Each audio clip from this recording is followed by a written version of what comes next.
Hi, everyone, and welcome to the Shmuley Show. Thank you so much for joining us. Jam-packed today. First of all, we're going to talk about Tucker Carlson's comments that Trump's demand for unconditional surrender of Iran means that American soldiers are going to be raping their women. You can vomit now and take a little break and come back. We're also going to be talking about Bernie Sanders wants to pass a bill that would stop AI from taking anyone's job. So Amazon wants to lay off 800,000 people, use AI. Is he right or is he wrong? He says it's going to lead to the decimation of humanity. We're also going to be talking about Americans who are beginning to openly call for other American soldiers to die in Iran. Protests where people are actually applauding the death of American soldiers, if that doesn't sicken you. We're also going to talk about President Trump has said he's not going to allow Venezuelan government funds to provide for the defense of Nicolas Maduro, our fentanyl king, who's now in jail, probably a few miles away on Manhattan Island. And finally, I want to talk about assisted suicide. There's a case that just went forward of a woman that wants to die. Her father was suing her to stop her from it, and he just lost his appeal, and she's now going to be able to kill herself. Should that be allowed? A lot to talk about. But let's get straight into this. You know, one of my producers, I never use their names because I don't know if they want their opinions out there. But I'm going to start. I'm going to start out of them. But for now, one of my producers said to me that we have to start not giving Candace Owens and Tucker so much attention on our show. He's right. He's right. How hypocritical am I, Rabbi Shmuley, being by saying that these disgusting people and people like them, they're just like the two most famous, but there's so many like them, the anti-Semites, the America haters. How hypocritical am I being by saying, let's not give them more attention than I talk about, give them attention? And I have to be honest, it's a real dilemma. People didn't want to give Hitler attention in the 1930s because why elevate him? On the other hand, that allowed him to grow in the wings, build an army, I'm not saying they're doing that, and ultimately take over Europe. So I say to my producers, and a lot of you who are wondering, why do I talk about them so much? I don't want to give them any attention. The problem is that they have it.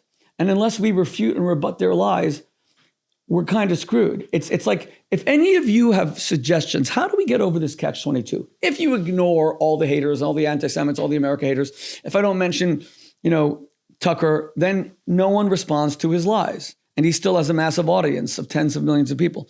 If I do talk about him, I'm becoming part of his elevation. In fact, anti-Semitism was what elevated him. So you know what? I'm not going to address that for now because I really want to hear what you have to say. It's a legitimate catch-22 that comes up all the time.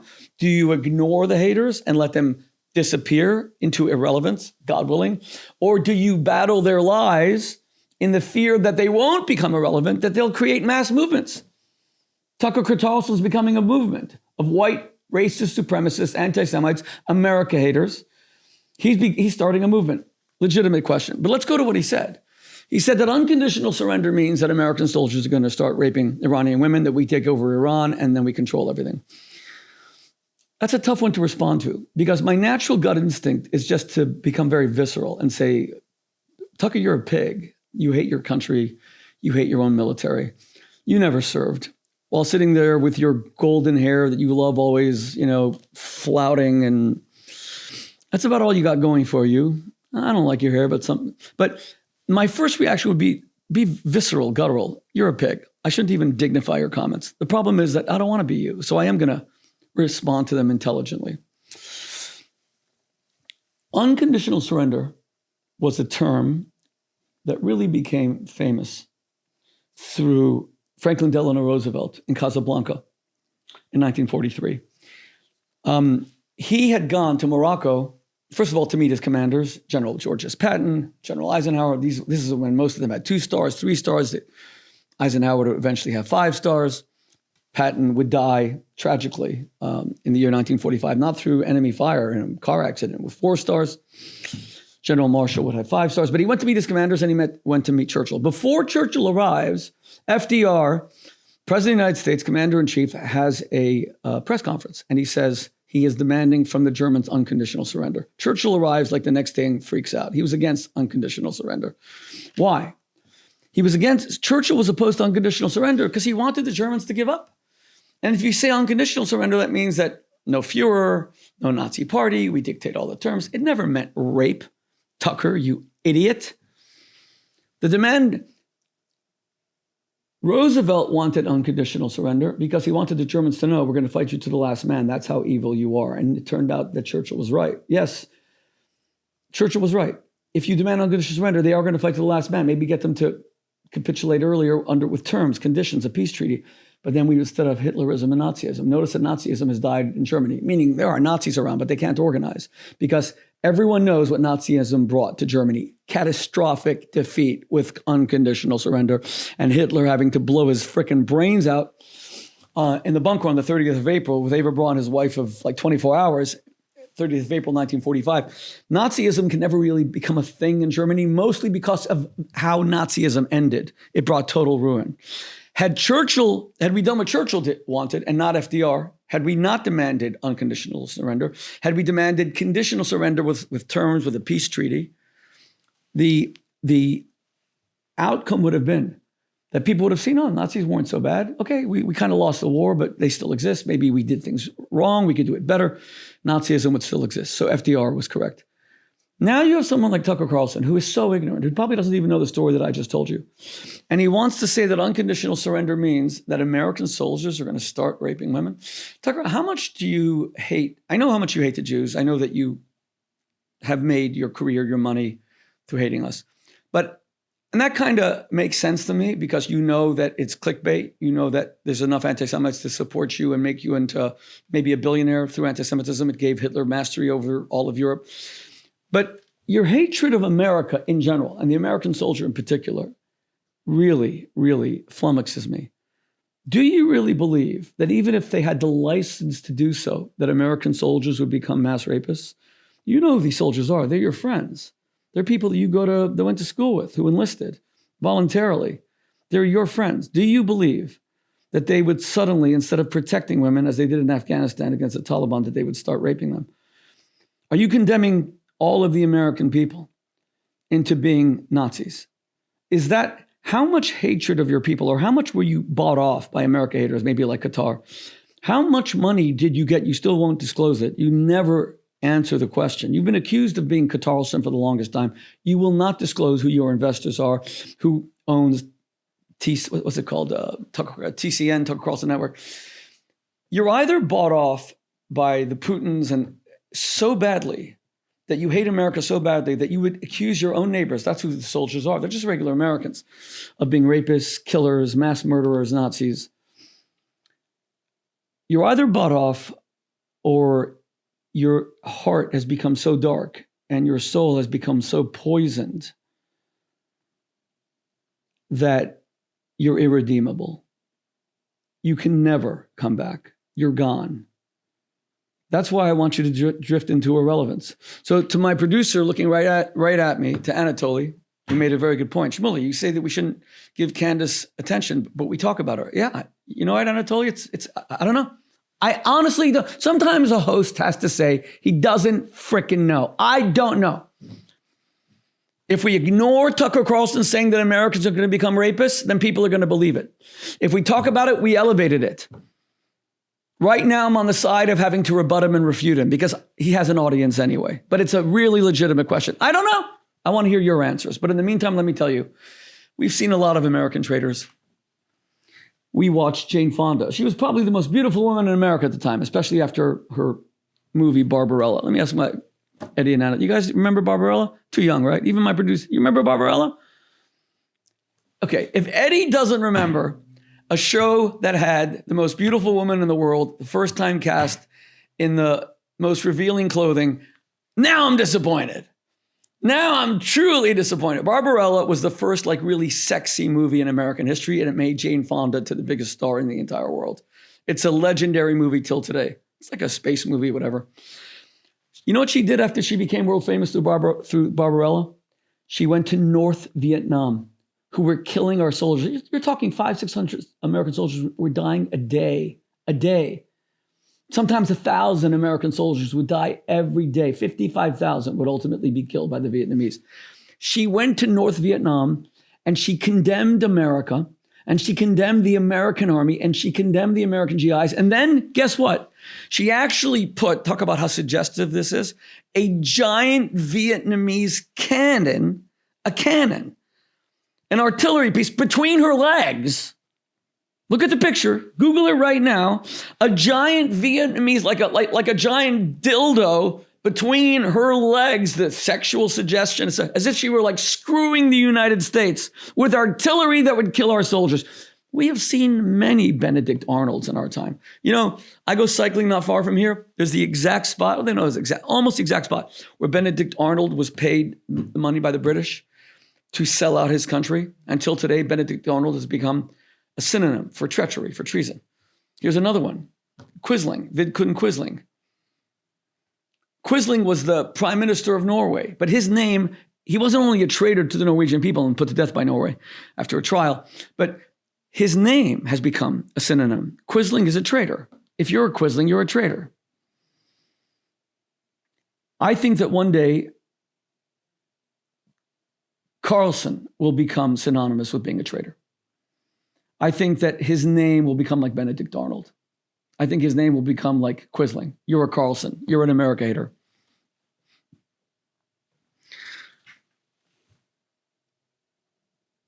So I'm not that surprised that with people like that influencing us, I'm not that surprised that tragically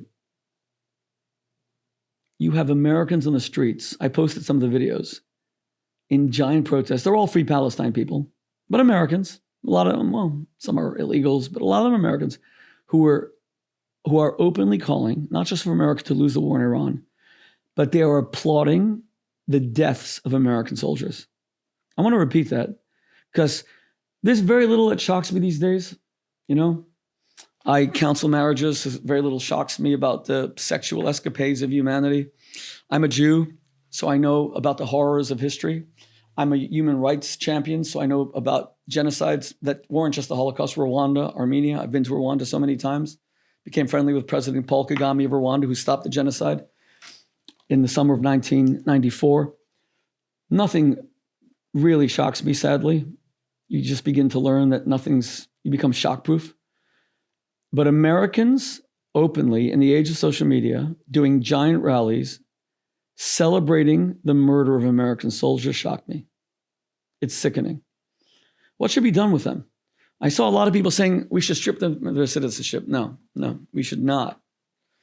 That's what they want. They want America to become like them. They're pigs. They have no values. They don't believe in the Constitution. They don't want freedom. They want the Iranian people to be slaughtered and murdered and massacred under the Ayatollahs. And they want America to become the same way. They're trying to bait us into suspending civil liberties. Well, and Lincoln did suspend habeas corpus, civil liberties during the Civil War, but that was a civil war. You know what should be done with these people? They must face mass condemnation from you. You must condemn them.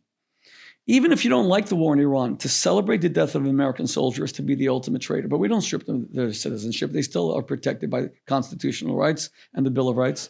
But they must face mass condemnation. But I will tell you one thing. Although we will never take away their passports, which we should not. I don't want us to become that kind of country. We're not going to become like them. That doesn't mean you have to hire them. That doesn't mean you have to let them into universities. And if they sue a university saying, because I celebrated the death of American soldiers, I'm now being discriminated against, violating my civil rights, then hopefully those universities will be able to respond. I'm not a lawyer, but with legal arguments. We have ROTC programs here on our campus. You know, Reserve Officer Training Corps. We're afraid these people are going to attack students. They have shown that they hate the military and want them dead. So that's a legal argument to keep them because they are openly saying, you know, I was threatened with murder by an Islamist at a particular place in the United States. I'm not going to get into details. You all saw, it happens a lot, but in one particular very famous location. Our understanding, and I could be wrong, is that Islamist has still not been trespassed from the place where he threatened to kill me. Yeah. So you can, Harvard, if one of these people who celebrates American the death of American soldiers, wants to apply for Harvard. Harvard has every right to say, we can't take you. Oh, my civil rights. Now, First Amendment, I can say whatever I want. I want dead American soldiers. But the response should be, you're now a threat to ROTC soldiers, regular students, because you're all openly calling for violence against them. We can't have you on our campus. I think that's a pretty sound legal argument. But I want to tell you that I want to vomit. I can actually vomit from watching people openly call for the death of American soldiers. And it is shocking. And we're going to post more things like that. Eddie and Anna told me I want to post more things like that. I want to expose these people. These are not the Candace Owens and the Tuckers that we have to argue whether or not we're elevating them. This is a message. This is a movement that we have to expose. And we have to expose it. Because America is the greatest country in the world. And part of that is that we are, thank God, so technologically advanced, which is why we're able to run a campaign from the air against Iran without having to hopefully put boots on the ground. The American air campaign hopefully will bring Iran to an unconditional surrender. But now Senator Bernie Sanders, and here's the strange thing about it. I'm like the Forrest Gump of the Jewish world. I always find myself in situations that you don't plan. I don't speak like this, Jenny, but I'm kind of the Forrest Gump of the Jewish world. I was very close to Bernie Sanders' brother, Larry Sanders, who lives in Oxford, Jewish, raised in Brooklyn, just like Bernie. Amazing guy. He used to come to my house for Shabbos all the time. We couldn't agree on anything politically. He actually ran to be a member of parliament in England as a member of the Green Party for Oxfordshire, and he lost, but very decent man. Bernie is out of control. So now Bernie wants to pass a law that would say that Amazon, which announced that it might be replacing up to 800,000 workers. I don't know how many they have, 100,000. So maybe 8% of their workforce. They want to replace them with AI robots, and Bernie wants to ban it. How many people are going to continue this dumb argument that we should not keep up with the times, that technology is something bad, that the Beatles were bad because of their music as if we were going to change it, that, I don't know, airplanes were bad because it was going to destroy the trains and we're not going to invest in rail, and we did invest in rail, but we have incredible airports. America's train systems suck, but we have the best airports. And I would still rather get there in 2 hours on a plane than in 10 hours by a train, 12 hours on a train. How many times are we going to say, well, cable TV is going to destroy commercial TV? Bernie, AI is coming. Either adapt or be a dinosaur and fall behind. You want us really to be like North Korea? That has no technology. They have no electricity. Bernie, you're hurting people. Because what we discovered is that technology creates jobs. The more technology we have, the more human inventiveness creates jobs. We were afraid that robots would replace human beings with cars. It was garbage. We found more jobs. Listen, I want to see more American manufacturing. That I do want to see, because I don't want to see our dependency on China. I said in one of our recent shows that the reason why President Trump, who's about to meet Xi Jinping, the head of China, has almost no leverage with China is because of us. We all love buying real cheap Chinese crap on Amazon or somewhere else. We love the fact that manufacturing costs in China are like a tenth of the United States. An iPhone, right? An iPhone these days costs a lot, 1,000, 1,200. If it was made in the United States, it would cost 3,000 or 4,000. I don't know if you would buy one. We know Vision Pro is the most amazing Apple product ever made. I own one. I'm the only person dumb enough to have bought one. It's amazing. Why does anyone buy it? It's too expensive. I blew way too much money on it, because I love technology. And then the question is, how often do you use it? I used it on a plane once and they wanted to call security on me. They didn't know what the hell an Apple Vision Pro. The woman said to me, will it explode? God forbid.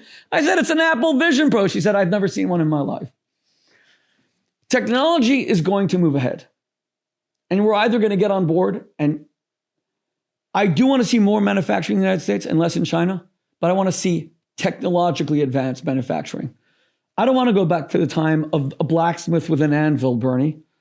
You could not be more wrong. And you know what's so sad about this? Do you know that AOC, she's part of the whole squad with Bernie, AOC stopped a giant Amazon plant that was going to be built in her district that would have brought, I don't know, 4,000 or 5,000 jobs, maybe 10,000 jobs. She stopped it.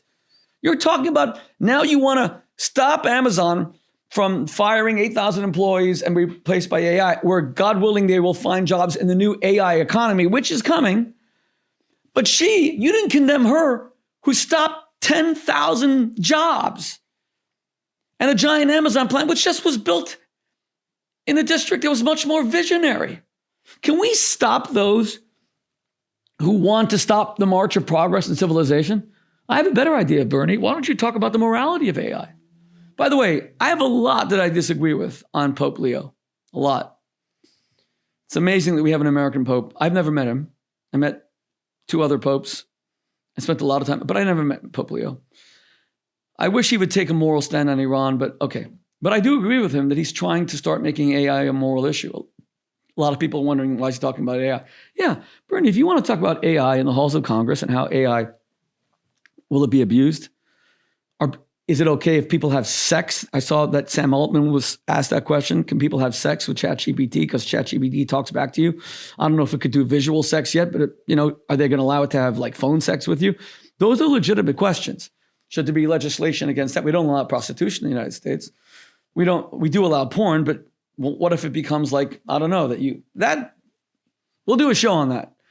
Those are legitimate questions. The morality of AI, the abuses of AI, but whether or not it's going to replace jobs. Robots are coming. Self-driving taxis are coming. When I go to cities around Europe and I see there's no Uber, I immediately dislike those countries. And I'm telling you, their citizens dislike them as well. Where the cabbies have a monopoly on whether or not you only have to use them. When you go to London, I lived in England for 11 years. To take a cab from Heathrow to central London, I remember I was a student, 18 years old, 17 years old, traveling to Israel, back to my yeshiva. I stopped in London to stay with a friend. I'd never been to London. I was a poor yeshiva student. I get a cab thinking it's like America. I couldn't believe all the money I had was gone in one cab trip, black cab, from Heathrow Airport to a London suburb. Wiped out. Thank God now the prices are much more competitive because Uber actually operates in London. So I know people like Bernie, they hate Amazon, they hate Uber. And the funny thing is, then they say they want to make America more affordable. That's the funniest thing about it. We want to make America more affordable by having no competition. No competition means that there's no reason for people to lower prices. What Amazon has done is make things cheaper and affordable. Did it empower China? Absolutely. Is that a good thing? Debatable. But do we all love our cheap crap? We do. So give me a break.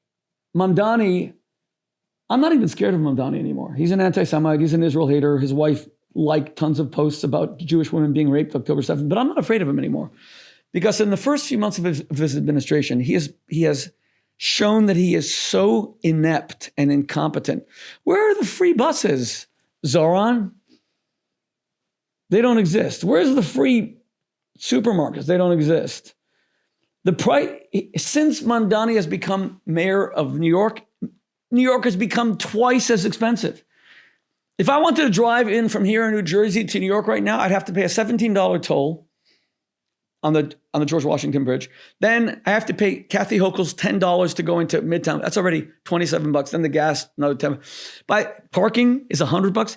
To just drive into Manhattan, it'll cost me $150.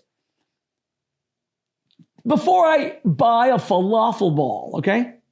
That's how affordable Mamdani's New York is. Because the more you fight the Amazons, the more you fight AI, the more you fight things that make things cheaper and more competition, the more you bankrupt America and make workers, they can't afford anything. So Bernie Sanders wants to destroy America without AI. He wants to destroy America, and we won't let him. And I have to tell you, it comes down to this issue of values. Bernie's values are no competition, socialism. America's values are capitalism, but soulful capitalism. I don't believe in soulless capitalism. I don't believe in monopolies, for example, or people who are just so materially obsessed that they don't believe in charity. They're on their fifth wife. That's soulless capitalism. Or a woman who's on her fifth husband, okay? There's a lot of female billionaires out there. By the way, there's a lot of female billionaires who are amazing people, like Mackenzie Scott, who was once Mackenzie Bezos, Jeff Bezos. And her politics are not mine. She's giving money to causes that I don't necessarily believe in, but God almighty, she's given away like $30 billion already. Okay. Then you have the tragedy that I'm not going to discuss now of a guy like Bill Gates who gave away, I don't know, 40, 50 billion. And then he got all tied up with it. I'm saying, what's wrong with you, Bill? Why'd you do that? You saved countless lives in Africa from disease. You were doing such amazing work. How did you destroy your life like that? How did you lose a wife like Melinda French Gates, who's such a moral woman? That's another subject we'll talk about sometime. But soulless capitalism, where money corrupts, where a lot of these guys who were nerds become multi-billionaires, and suddenly their wives are thrown out, and there's the new wife, or with Bill Gates, there is no new wife. They were just allegedly Russian hookers through, or God forbid, even underage girls. I hope not. God forbid. I hope that's not the case. And his relationship with Jeffrey Epstein. Tragedy. At least he had the gumption to admit it himself partially. He said the worst mistake he made in his life was getting divorced. Yeah. Okay. America is a country of values. I want to see capitalism, but I want to see soulful capitalism. So should we be a country that allows voluntary euthanasia? Should we be a country where you can jump off the George Washington Bridge and it's your life? No one can stop you. It's your life. And I'll tell you what's very interesting to me about this question. I love cycling. I love skiing when I don't have a bad back. I love cycling when I don't have a bad back. But I love cycling. Not in the freezing. Gosh, a lot of people in New York, New Jersey area, they put on like 50 layers. I hate that. I don't want to turn into an icicle. But in the beautiful summer weather, you can't get me off a bike. I've fallen, I've broken arms, but I'm getting old, man. But I love a bike. And you used to drive across the George Washington Bridge, and it was gorgeous. There's the south side and the north side. Now you can only go on the north side. The whole south side is closed off. You know why? They put gates so high. There were so many people jumping off the bridge. Why should the government put nets? Why should they put, you want to kill yourself? Kill yourself. Why should it be anyone's business? If a woman is dying of terminal cancer, why can't she speed it up? By the way, these were debates. It's too personal. I'm not going to, but very painful debates. When my mother had stage 4 cancer and God forbid, there was no question of euthanasia. It's not allowed by Judaism. Me and my siblings wouldn't have even considered it. But let me tell you, when the doctors come to you and they start saying, we want to start giving her morphine. Morphine allegedly can be part of that whole package because it slows down the heart rate. And the nurses were telling me, once they put your mother on heavy morphine, it's game over. She'll be in less pain, but it's game over. But that's a subtler question. Let's ask the harsh question. Let's say someone is dying of stage 4 cancer. Should we allow a Dr. Kevorkian to go in and kill them? Or should we? The answer is absolutely not. Never. And I'll tell you why. Who decides whether life is so painful that you have a right to terminate it? Let's say that a woman or a man is suffering from terminal 4 cancer. They're in terrible pain. I want to die now. Give me a lethal injection. What about the girl who breaks up? What about the 18-year-old girl, she's old enough, who breaks up with her boyfriend and cries so bitterly, won't leave her bedroom for 3 months and wants to die? I've seen many cases like that. Are you going to let her die? Who are you to say that in her mind, her pain is not as great as the woman with cancer? So you'll come to her and you'll explain to her rationally. Look, the woman with cancer has no hope. The woman with cancer, we have no cure. And the woman in cancer is in real physical pain. You are just suffering an emotional breakup and you have your whole life ahead of you and you're young. She's not going to agree with you. She's going to say to you, what are you talking about? This man, this boy that I loved, he was my whole life. I don't want to live. Don't tell me what's painful. Who are you to know my heart? And you say, I have a future. I don't want a future. I only wanted a future with him. I'm 18, that's even worse. I don't want 72 years alone. What about parents who lose a child and they want to kill themselves? And I know tons of parents who want to share the fate of a dead child. Should we let them kill themselves? Once you start saying that you can voluntarily terminate your life, what are the red lines? By the way, then we get into involuntary suicide. What happens when we, God forbid, open the Pandora's box like Hitler did? And let me make a rational argument to you right now. And I really think it is a rational argument. Hitler comes along. Germany was devastated, eviscerated in the First World War. They lost their emperor, thank God. But should I say thank God? What came worse was infinitely worse, Hitler. But anyway, I believe in democracy. So they went to the Weimar democracy. Germany had little money terrible economy, as you know, hyperinflation. It would cost like literally $1 trillion, or $1 trillion Reichsmarks to buy a loaf of bread. So let me ask you this question. Hitler comes along and he says, wait a second. A child who has severe Down syndrome. We used to call it retardation. Thank God we don't use that word anymore, although I see it's making a comeback on the internet. And that child will never have the mental acuity of anyone more than a 3-year-old. He won't be able to talk, or let's say off the charts, severe autism, might not be able to talk.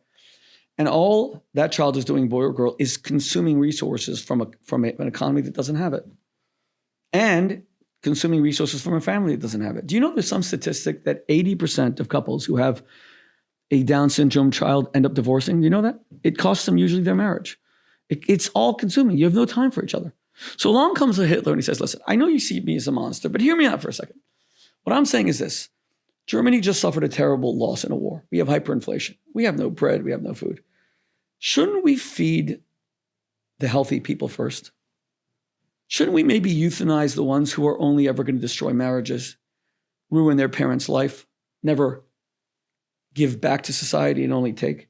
We only have 1,000 hospital beds. Why should 20 or 100 go to people who will never get better? I think we should euthanize them. Why is that illogical? So you'll say it's murder, but why? There are limited resources in the world.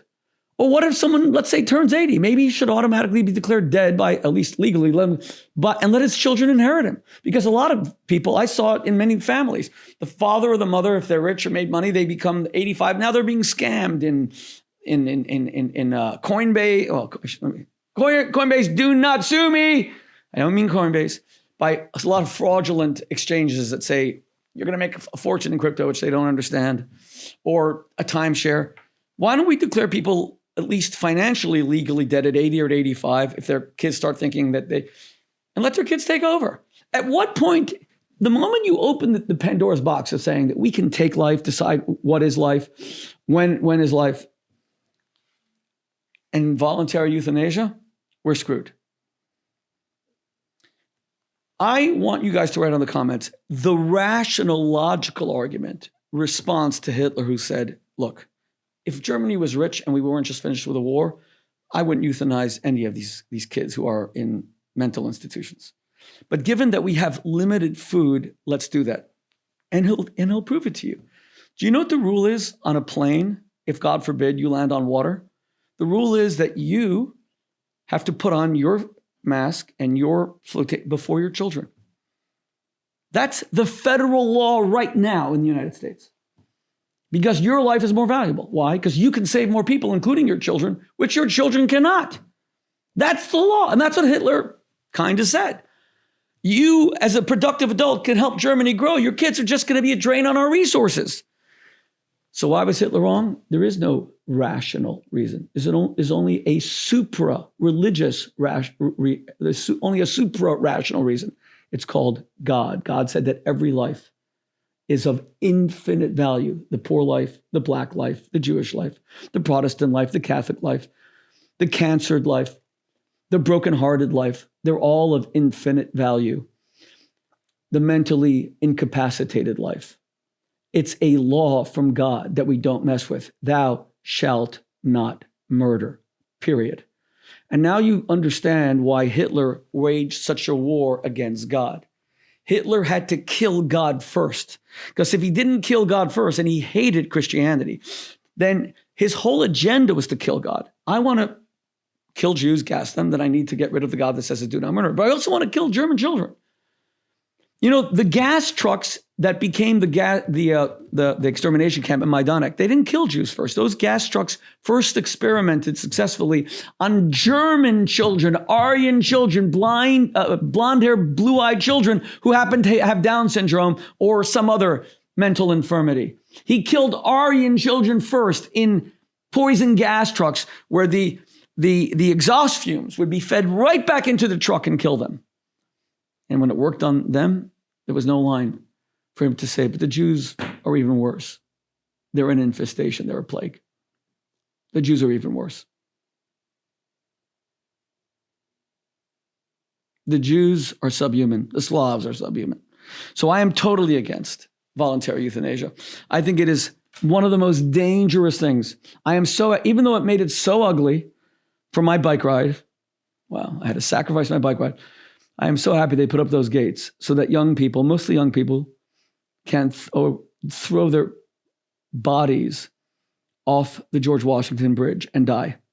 I'm glad the government has made suicide a crime. It's kind of strange. You say suicide a crime. If you're dead, who's going to be punished? No, but sometimes you fail at suicide. But the point is, it is kind of weird. You're saying it's a crime that people are going to kill themselves. Who are you going to punish? But people need to know ahead of time that it's a crime. And that society does not condone it. That we don't say this is a good thing, that this is an acceptable thing, that this is a legal thing, that this is the right thing. It's not the right thing. It's the most horrible thing. And that's why I love America. And with all of those things together, that's why finally I'm going to close our show by coming back to the beginning of our show. I said to you guys at the beginning that Tucker Carlson is calling American soldiers potential rapists. I said that there's people celebrating the death of American soldiers. One of the most insidious philosophies in the entire world is something called pacifism. Pacifism is where you never want to fight. It seems holy. You never want to take life. Like the Quakers. Quakers are amazing people, but they won't go to war. When you believe that you never have to fight, that means you never believe there's anything worth fighting for. That's what Tucker Carlson's saying. We shouldn't go to war in Iran because every war is a waste of time. And it's just the Jews that are pushing us into war because they're bloodsuckers and because they drink Christian blood. And then you have people celebrating, why are we fighting Iran? We have so many wars in the Middle East. That's because these people are pacifists and they're evil pacifists. You could be a brilliant person and be a pacifist and believe you never have to fight evil. Do you know that Albert Einstein was a pacifist until the rise of Hitler? Do you know that Einstein exchanged letters with him and Sigmund Freud, both Jewish, two of the smartest people that ever lived, famous exchange of letters where they're both pacifists. They both believe that all guns and all armies should be disbanded until a guy named Hitler rose and they kind of changed their mind. Wow. Einstein, the smartest man that ever lived, probably the highest IQ of any man that ever lived, actually was dumb enough to believe in pacifism, let alone someone who is truly dumb like Tucker Carlson and evil. Of course, he's going to be a pacifist. Einstein changed his mind because he said, well, my pacifism allowed Hitler to grow and grow and grow. And then he wrote a letter in 1938 to Franklin Delano Roosevelt, encouraging him to build a nuclear bomb, an atomic bomb. That was the famous letter he wrote with Léjard. That started the Manhattan Project in Oppenheimer. It started with a letter from a pacifist named Albert Einstein. So all of these people that want American soldiers to die, because why are you persecuting people in the Middle East? That's because you don't care about Iran killing women. It's because you don't care about LGBTQ men having their genitalia cut off and hung in town squares. It's because you don't care about whether someone criticizes the government and gets killed for it. It's because you don't care whether Jews are gassed at 10,000 a day in Auschwitz. It's because you don't care whether Iranian women whose husbands fell out of love with them falsely accuse them of adultery, and that's enough. Put her in a freaking hole in the ground and have her own sons bring boulders and crack her skull open, which is a real thing. Read The Stoning of Soraya M., witnessed by a French journalist, turned into the most incredible book and then a movie. It's because you're a pacifist because you believe in nothing. You believe in nothing. Except you probably hate America and you hate Jews. And that's the only thing you believe in. Because America is a culture of life and you guys are a culture of death. Because America is a culture of blessing and your whole life is a curse. Because America is the beacon of freedom to the world, and you want people to be enslaved by the mullahs, by the ayatollahs, by the Putins. Because America is manifest destiny to spread democracy around the world, but you want dictatorships. And for Bernie Sanders, you're not as evil as that, but you want America to be completely socialist, communist, run out of money, have the government support everybody so they have no dignity. People want to work. They want to have dignity. You want them to die the death of having no dignity, let alone that socialism doesn't work. But people want to point to something and say, I made this. They don't want a welfare check, Bernie. You wanted to be a senator to feel important. You get it. They also want to feel important. Maybe not the way you chose, but they also want to feel important. People want the dignity of work. Work is not a four-letter word, even though it's technically a four-letter word. It's not that kind of four-letter word. Bernie, we have to embrace the AI culture, but it has to be based on American values. God bless you all, and God bless the United States of America.